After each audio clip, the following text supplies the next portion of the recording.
Portions of Aviation Highlights were made possible by a donation from Dynamic Recording Studio and by Rillo Associates, a full-service advertising and public relations agency.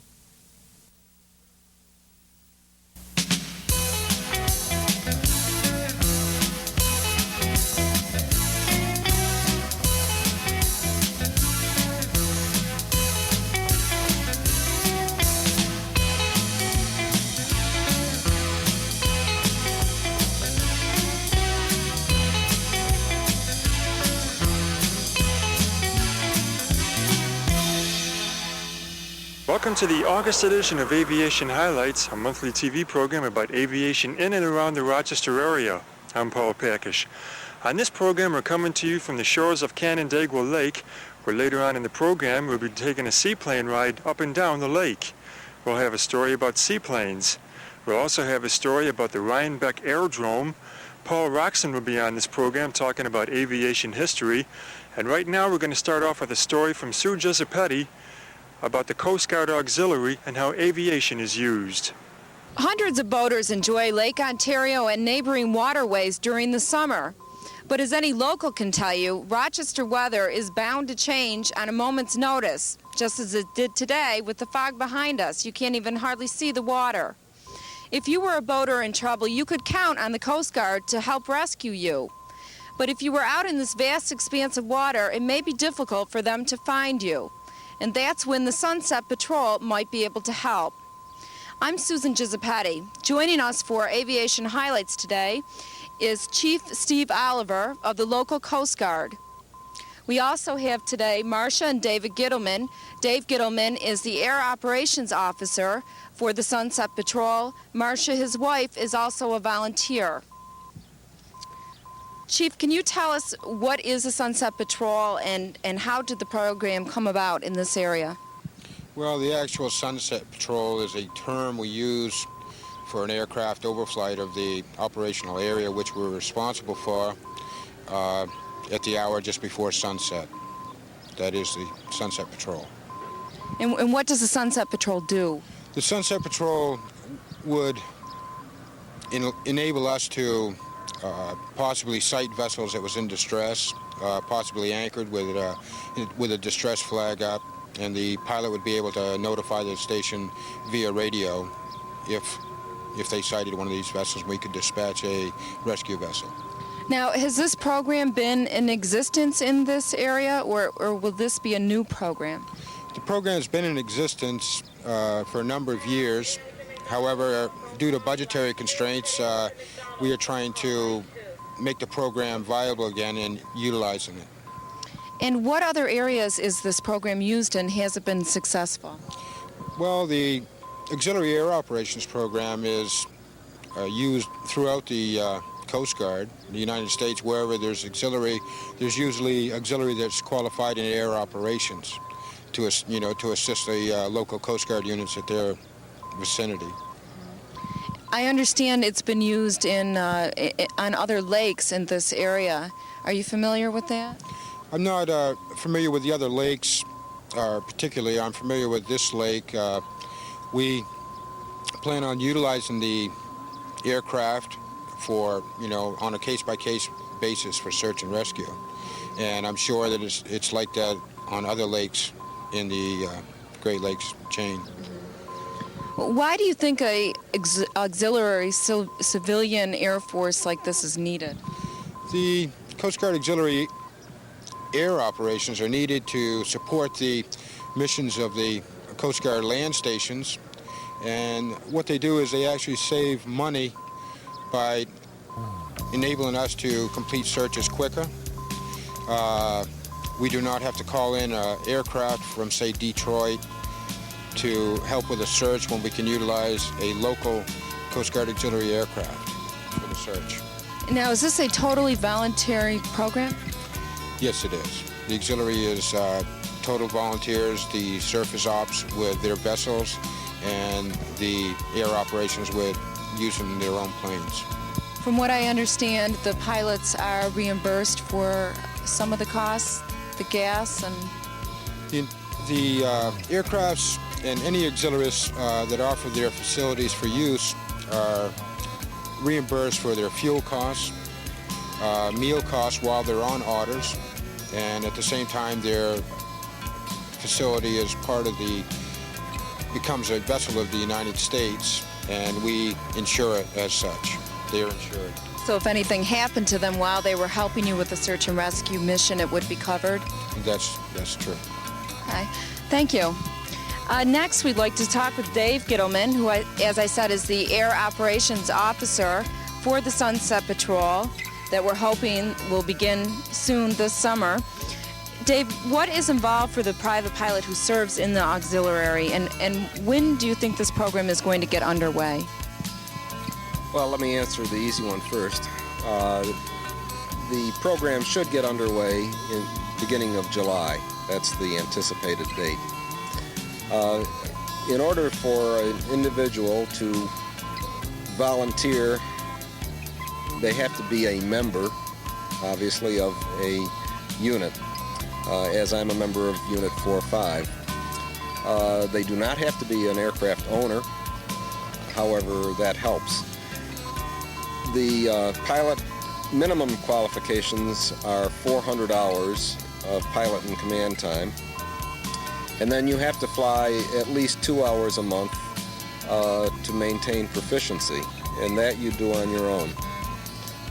There are some basic tests that you take for the auxiliary so that you understand what the problems of the boaters are, and so that you can communicate with the people here, and we are in constant radio communication when we're flying.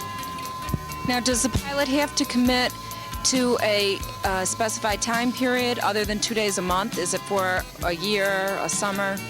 What are the requirements? There are no specific requirements.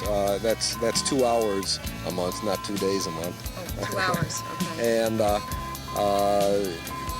that can be just part of your regular flying. It's nothing special. It's just that the Coast Guard wants you to maintain a degree of proficiency. You can turn down any flight that you don't feel like taking. There's no pressure put on you to do any flying of any kind. If you just don't feel like doing it that day, you just don't do it.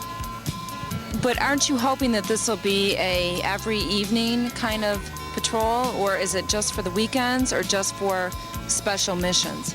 Well, traditionally we've flown on weekends, and besides looking for boaters that may be in distress, we're also looking for objects that might be of a hazardous nature to a boater, a submerged log or something of that nature that we can call in the coordinates for, and it'll be picked up and taken out of the way. Typically we have flown on Saturday and Sunday evenings when the boating traffic is at the highest capacity. And Marcia, who, as I said, is Dave's wife and is also a volunteer pilot for the program, why do you feel that it's important for a pilot to volunteer for this program? Well, the Sunset Patrols give the boaters a sense of confidence. They know that if something should happen, that there'll be somebody on patrol looking for somebody who could possibly have a problem, and in short order we would be able to relay to the Coast Guard their position, and the Coast Guard can go out in their surface vessels and aid them. What kind of experiences have you had flying this patrol? Well, several years ago when the Sunset Patrols were in full swing, we used to fly the territory from Pulteneyville to Niagara Falls and back, and we had the experience of looking for some people that were lost, and they were not quite as lost as they thought they were. And last summer we had a very interesting experience where the Coast Guard reserves were going to do some shelling practice out in Lake Ontario, and we had to go out into this restricted area and make sure that all of the fishing boats were not in the area before the shelling started. And that was kind of interesting. We would relay messages to the Coast Guard or the Coast Guard Auxiliary, and they would see to it that the vessels were all clear of the area.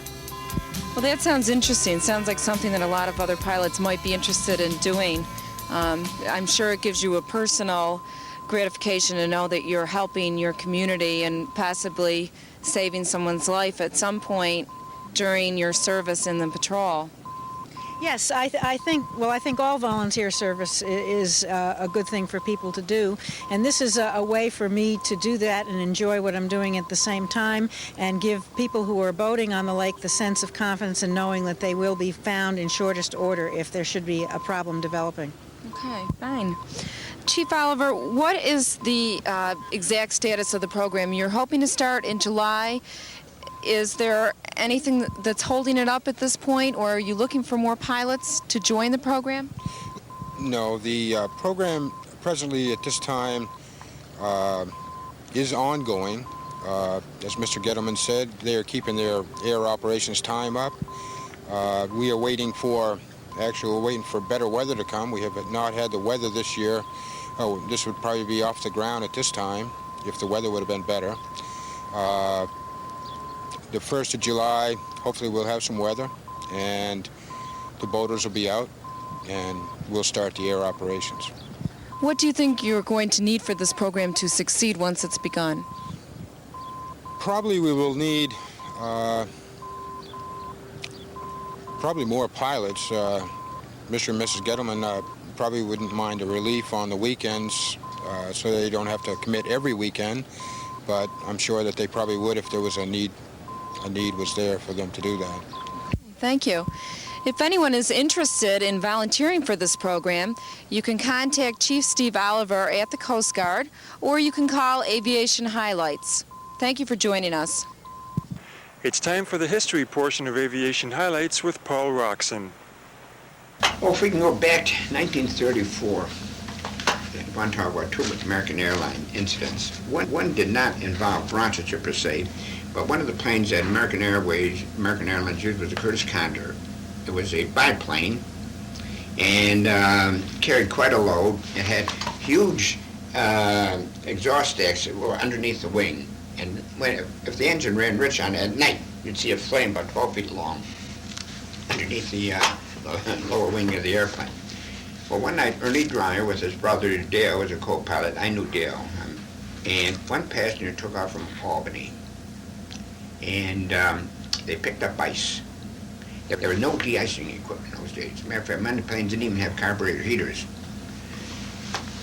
which was unthinkable to try to fly an airplane in the wintertime without a carburetor heater. And they went down to the Adirondack Mountains, and one of the most miraculous jobs of flying was ever performed. When Ernie couldn't maintain flying speed with the plane anymore, he pulled it up in a stall and settled it right down on the side of a mountain, right into the trees. They knew the plane was missing, no radio reports or anything. Never showed up at Syracuse with Albany. Syracuse was the first scheduled stop.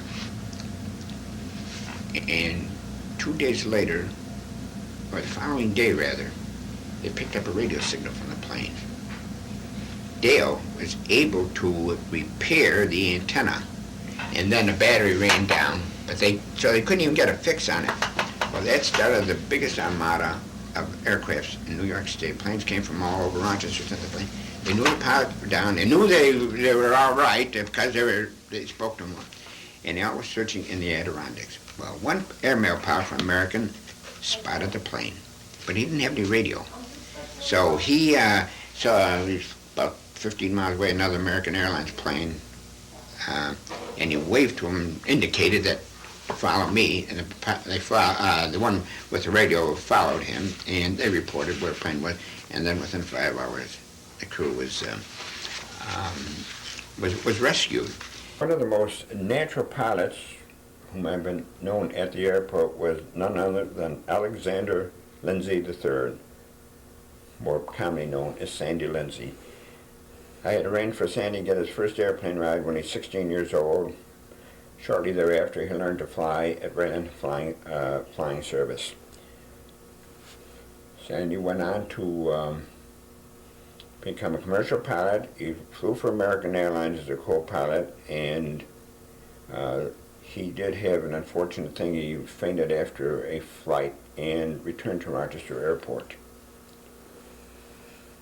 He became chief production test pilot for Curtiss-Wright during World War II and tested many of the C-46s, many of the P-47s, and many times I had radio communication with Sandy. He left Curtiss-Wright and went into the Air Force at Denver, Colorado, and became, once again, test pilot for the C-46s. He did become quite sick and was given a medical discharge. What we see here now is a GB Sportster built in Springfield, Massachusetts. This is a smaller version of the famous racing plane that Roscoe Turner and Jimmy Doolittle used to fly back in the early 30s. This particular plane was owned by the late Bill Sloan, who owned William Sloan Plumbing Company here in Rochester area. You're watching Aviation Highlights, a monthly TV program about aviation in and around the Rochester area. I'm Paul Pakusch, coming to you from the shores of Canandaigua Lake for the August edition of Aviation Highlights. Now we're going to go to the east side of New York State along the Hudson River to the town of Rhinebeck, to the Rhinebeck Aerodrome, where they have a vintage World War I aircraft museum, and every weekend they have a dogfight.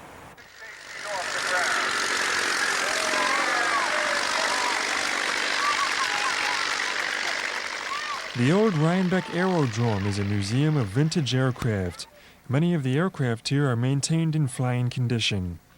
During the summer months, aerial shows are held on weekends that include parachutists, aerial demonstrations, and recreations of dogfights.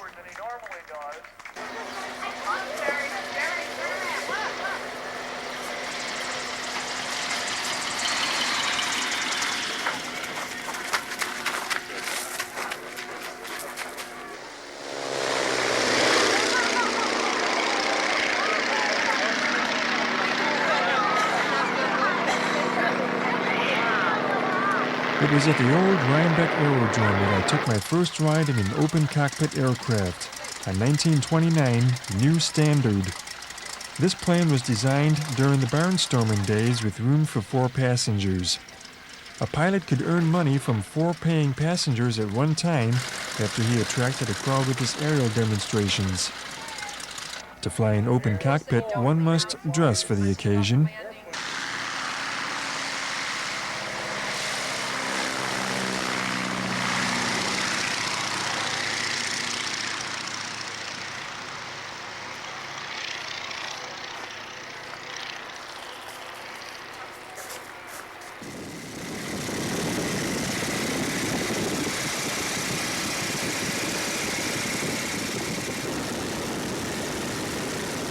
No question about it, it was a thrill.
Back on the shores of Canandaigua Lake, now we're going to do a story about seaplanes.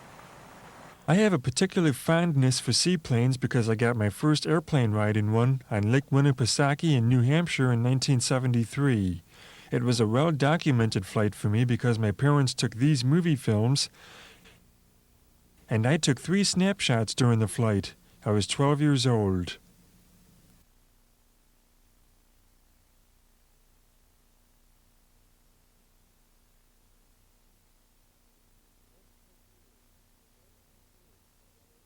Ed Pavir lives on the shore of Canandaigua Lake where he keeps his Amphibious aircraft.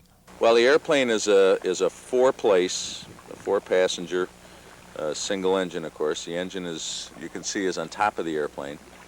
It's a mid-wing airplane, and it's the only amphibious airplane now in production, I believe, in the United States. Now, there are certainly different kinds of airplanes that land in water. Most of them we think of are the high-wing airplane type that people put the floats on, pontoons. And those would be the Cessnas and the high-wing Pipers and Mauls and that sort of configuration. This airplane is designed for both water and land use, and it lands on its belly. So in essence, it's more like a flying boat. It lands on the hull, and therefore the hull is a good deal stronger than the hull of a conventional land airplane. And as you can see, or we'll take a look at, it's shaped like a boat. It has a V-type construction with splash rails and what we call a step underneath the center of gravity that the airplane actually rides on when it's in the water and it's moving across the top of the water. It holds 40 gallons of fuel, burns about 9.5 gallons of fuel at cruise. So I plan about 3.5-hour legs on trips. Now, I've flown the airplane from coast to coast. I've probably done as many landings and takeoffs in it as anybody that flies lakes. And it's a really good handling airplane in the aviation community. You'll hear critics talk about various things. As far as clearances or flight plans, the same regulations would apply on water as they would on land if on a day like today, for instance, when the weather is severe clear. There's no flight plan required, and basically one announces his intentions on a frequency that's reserved for non-controlled fields. And if the weather is bad and I'm taking a trip someplace, then I'll call the Buffalo Flight Service and file an instrument flight plan, and they give me a departure time. And basically what that means is that I'll take off at the time they specify, and then I have to contact them by radio within a certain period of time or at a certain location in order to receive my clearance and to continue on the trip. So I pretty basically have to stay. If I take off here and fly to the north end of the lake, I can talk to Rochester departure, for instance, before I'm even off the water. So I can fly 50 feet off the water until I talk to them. So if I had to land, I could land again. But once I receive the clearance, then I can climb right up into the instrument weather and go wherever I'm going. There is no landing pattern per se. Now, at specific seaplane bases, there may be, and they may be published. But on a body of water like this, where there isn't any specific runway or landing area, you're basically landing into the wind. So the pilot approaches the body of water looking at signs of wind direction, which would be streaks that run parallel with the wind, and then looking at the shoreline to look for the calm water at the shoreline to determine which way the wind is blowing up and down those streaks. There's other signs, of course. You'll see sailboats moored out, flags on docks, and that sort of thing. Sailboats that are out sailing in the lake, you can get a cue from how the sail is filled. And then basically finding a place that's large enough to set the airplane down. Owning an airplane, as any airplane owner can tell you, is a lot of fussing and a lot of maintenance and so forth. And when you got an airplane that lands in the water, there's a lot of greasing and preventative maintenance that we do. I pump a lot of grease into that just to keep bearings and anything that moves on there, just to keep it lubricated. Do you ever have any problems with rust? No, the airplane of course, is, as I said, is constructed to land in water. So when it's built, it's rust-proof. Actually, it's designed to be used in salt water. Now, most recreational water pilots will avoid landing in salt water because salt water is murder, on any metal. I go to the Adirondacks frequently in the summertime. I have friends up around in there. I do a few of the fly-in breakfasts every now and then, and a lot of it's just for fun. I've been, of course, my wife and I and the kids, we take trips, go different places and that sort of thing. So it's fun. Every time we took a trip, before I bought the airplane, we'd get in the car and load the luggage and the kids, drive to the Rochester airport, which is an hour away, get in the airplane, and generally because of the places we were flying, I'd fly over the house, headed out, and then coming back when everybody's tired, flying over the house into Rochester, take the luggage out, walk it to the car, and come back. So yeah, it's really convenient just to splash into the water and drive up the ramp and take your luggage out and put the key in the door.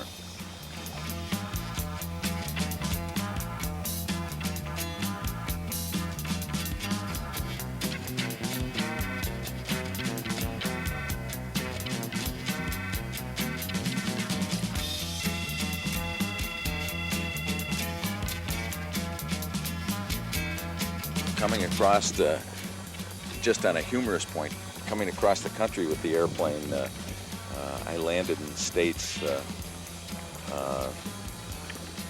like Montana, for instance. Coming into some of the airports in Montana, the people in the tower would actually come out of the tower and down onto the parking area to look at the airplane because they'd never seen an airplane with a cleat on it before.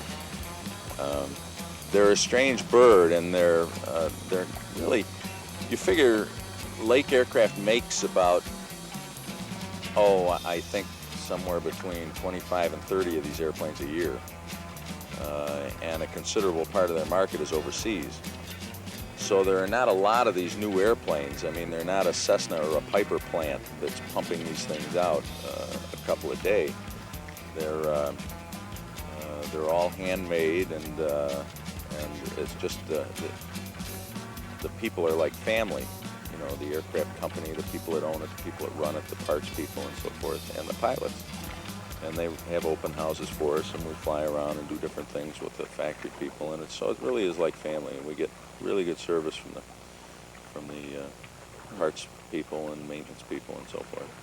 On the weekend of August 18th through the 20th, the National Warplane Museum at Geneseo will be hosting its annual Wings of Eagles Air Show. Aviation Highlights will be out there covering the air show, as well as talking to some of the participants. And we'll be covering the 1989 Wings of Eagles Air Show in our September edition of Aviation Highlights. We hope you'll join us again in September. That's it for the August edition. I'm Paul Pakusch along with Sue Giuseppetti. We'll see you next month. Portions of Aviation Highlights were made possible by a donation from Dynamic Recording Studio and by Rillo Associates, a full-service advertising and public relations agency.